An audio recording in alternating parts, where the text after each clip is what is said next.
Okay, this is the before. I'm going to totally change this area. We're going to start having some plants here. I think initially what I plan to do is remove some of the gravel so that we can get to the earth underneath. I believe that there is earth underneath. And I want to start growing some things here, so some simple things like squash. I've got spinach there in a pot, and so I want to put that in the ground. And it's got these, if you look, these black things, they're seeds. So at some point I want to remove these before they drop off. I think this one looks like it's about to drop off, but it's got quite a few areas where the seeds are wanting to grow, and apparently it doesn't need a deep soil, so I can plant it here. So I've got to kind of just map out what it is, how it is I want this to look. Over here we've got a drain pipe, and when it rains the water just gushes out of here. So what I want to do is to create a kind of pathway to enable the water that does come from the drain pipe to come down this way and along here. That's the idea. Because I've recently got a tortoise who is decided that it actually likes, there's a crevice under there, so for the time being I think it's quite happy under there. I don't know how much water would kind of run down there, so I don't want to put it in danger. So the plan is to redirect the water so that it goes along here and then over here to feed that bit of the soil. I'm thinking of having herbs along here, and the other thing I want to do is using the gravel in a decorative way. So you might have circles of gravel, and then in the middle you'll have the plant coming out. So we'll see. But along the back I'm thinking of having things like squash that run, and I will still be able to get, well, even if it's growing along here, I'll still be able to get along this ledge and pick or do whatever. And if I've got, say, maybe 6 inches across of a walkway, I can still walk along it. Still walk along it and be able to pick or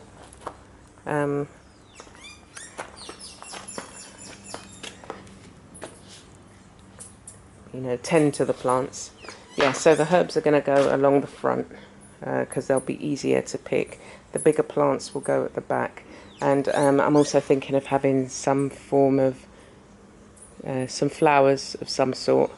So as I say, with the rain does come down pretty quick, so a lot of, I don't know what the volume of water,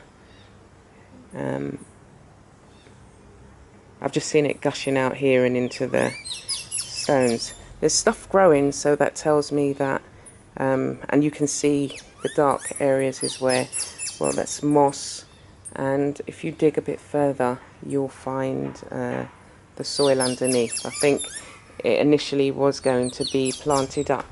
So just like you've got here, this area, we've got these two trees and very noisy birds up there. They're disturbing their peace. So we've got 4 different plants, it looks like, growing here. There's a kind of palm there. I think they're all fighting over the space, and this main plant, which I'm not sure of the name, is taken up in terms of the rooting space. So there's probably hardly any left. You can see on the wall where, I guess with the roots expanding, it's cracking the wall. So what I'm going to have to do is cut this back, and just so that it's I'm going to have to look. My studio is up at the top, up over here, so what I've got to check is that if I level this with the house, what the view would be like. I mean, if it's providing a good enough a good view of foliage, then I won't take it too low, but just kind of cut it back a bit, and maybe cut these down a bit so that they're, well, the tallest one, see if I can repot that. So cut some of the bits off and see if I can repot them. And there's another one growing here, so I don't know whether, if you just put them in the ground and some rooting powder, that they'll grow. And then this is the palm that's really kind of, I guess it's, I don't know whether it's, I don't know how long it's been there. I'm gonna have to spray it. There's, like, if you look at it, there's a lot of insects on it, so it's probably not doing so well.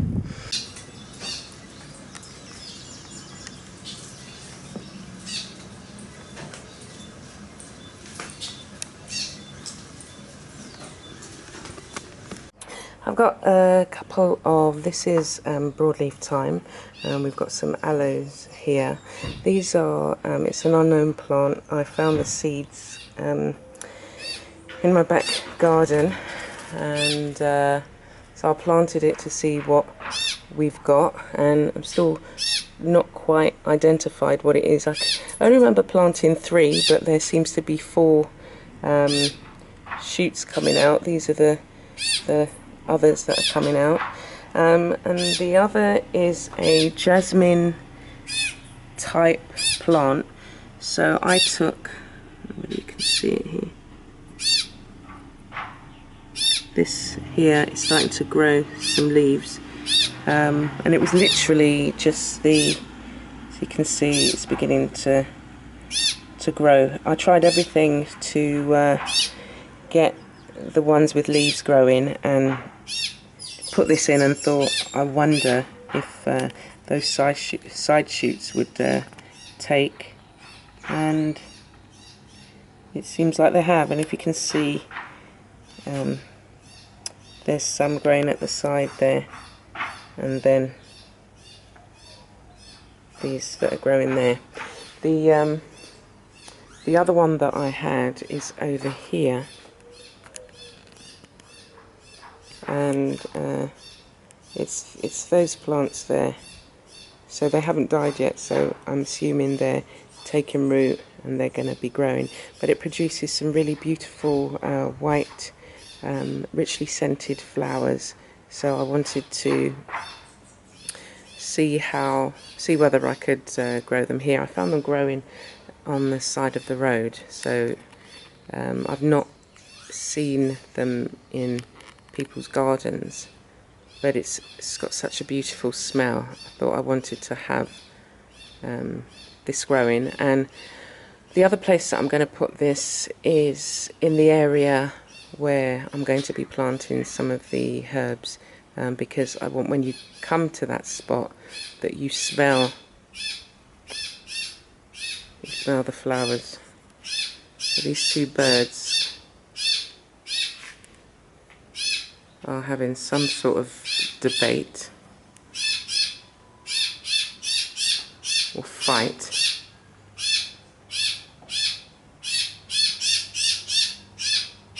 One of them isn't bothered, but the other is. Okay, so we've got a lot of rain, and what you can see here is my attempt at building a swale. So this here, I'm supposed to dig along here,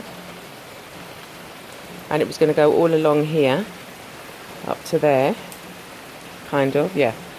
And basically, so when it rains, that this water here, rather than just running, seems to run under there, space under the house, but that it would run along here and then feed the plants that and move down towards feeding the plants. So this area is still in the experimental stage, where I'm trying to see what's growing, what will grow, what conditions this is, where the sun falls and rises, and some of the plants are coming on quite well. But obviously when it rains, this is an issue that, you know, I don't want to waste this water. I want to make the most of it, and in this space is where it always just is deposited. So to make natural use of the rainfall that comes from the house, because there's no water butt here. And anyway, so just wanted you to see that in action. And I'm just going to monitor it, because it was a bit fuller just a minute ago, but obviously it's sunk down. So what I need to do is dig so that it's more of a slope and comes along here, rather than it's just kind of settling in this area. So try and make sure that it can spread throughout the rest of the plant. Okay, so it's the tropical storm, and we've got flooding outside our home. What I'm focusing on there is the drain that it's supposed to go down, but as you can see, it's not going down the drain. It's collecting, and it's coming into our drive and heading down there. There's a field around the corner, but there's also the garage. I just haven't seen so much water. It's just like, and this is just a mild so far. So just outside our house, it's flooded there. Okay, so this is one of my favourite plants. It's called an aloes, and I actually grew it from 3 small plants, and they've kind of just over a year have just blossomed, and just really, it needs repotting. And I feed it, so you might be able to see a banana skin in there, potassium. And then I've also got a plant called a marigold, a Mexican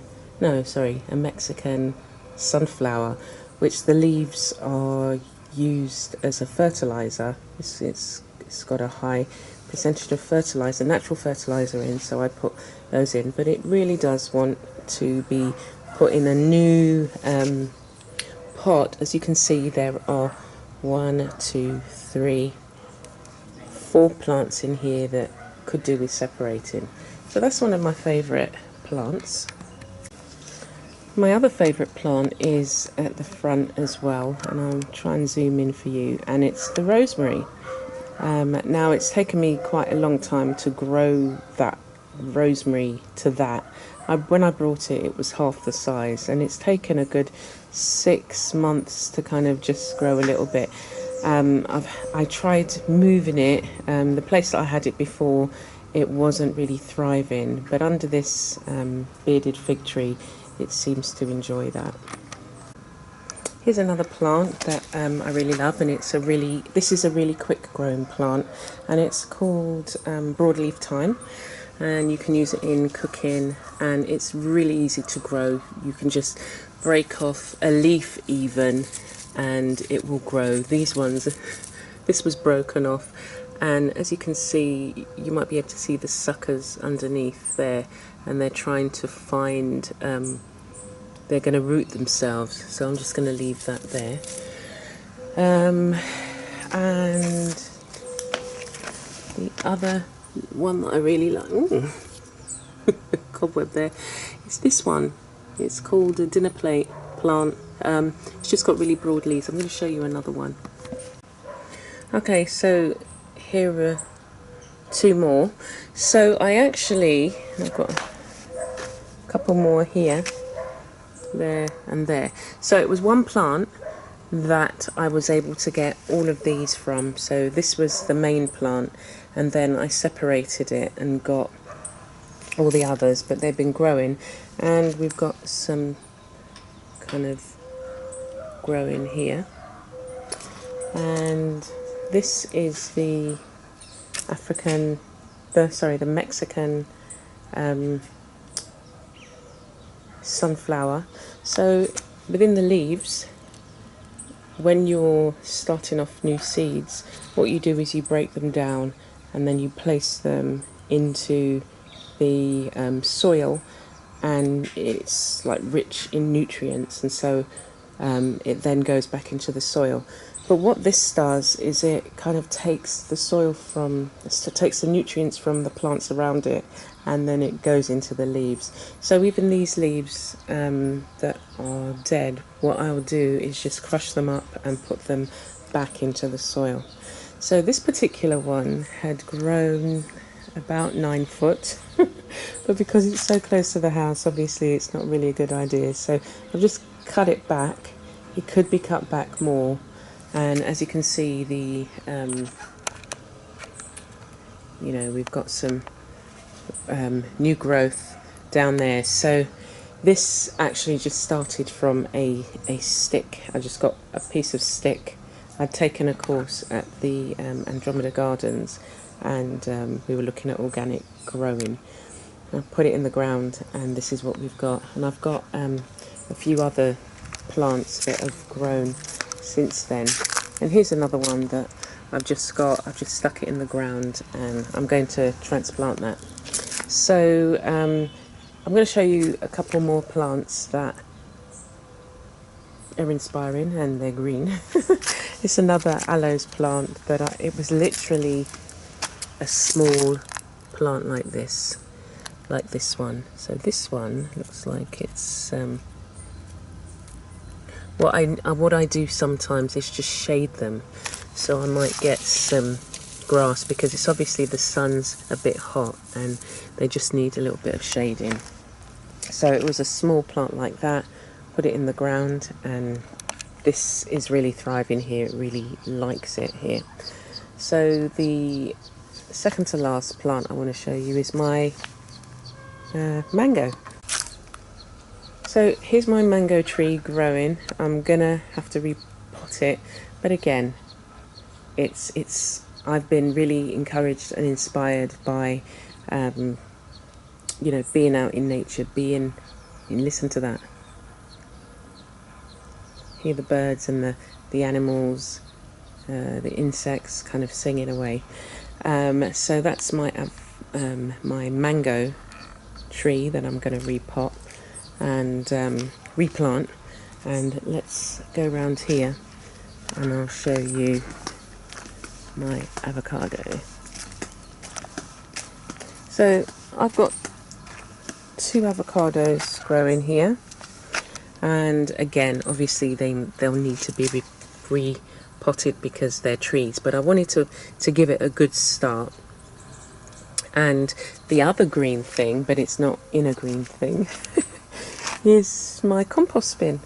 So in terms of inspiration outside, things that you can do, plants that you can have, that was just really a taste. But around us we've got a lot of green, and that's the field that backs on to us, and this is just an open space that people can, the surrounding houses can use. Plants are kind of a life for me. I have to have plants around, whether it's house plants or plants that I grow myself, and I have to. I've been planting a lot, as you've seen, but growing growing stuff from seeds. Let me just show you some of my seeds. This is a mahogany pod, and basically it splits open and the seeds inside all disperse, and so I'm waiting for it to naturally split open. It's kind of practically on the way there, and then I'm going to try and grow some mahogany trees, but I just want the plantlets. I just want to see them grow. And then these are also seeds from different plants that we're going to try. But let me show you one more plant that I'm really pleased it's growing. Okay, here's another Mexican sunflower that's growing, and at some point I'm going to need to just cut it back and put down some of the leaves back into the soil. I did do that over here, so they've all kind of broken down and died, but what I want them to do is to feed these plants, which they've actually been this size since we moved in. So I think the ants have got to them, but you know, obviously it's not dead, so I think feeding them with some, you know, of the rich nutrients from the leaves will help.